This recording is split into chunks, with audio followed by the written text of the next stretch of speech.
تأكلوا أموالكم بينكم بالباطل إلا أن تكون تجارة عن تراض منكم ولا تقتلوا أنفسكم إن الله كان بكم رحيما.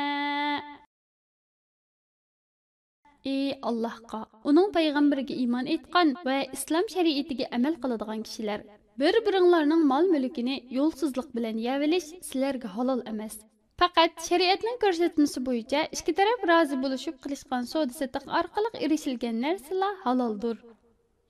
Sizlar Alloh harom qilgan ishni qilib, uningga osiylik qilish bilan o'zinglarni halok qilmanglar.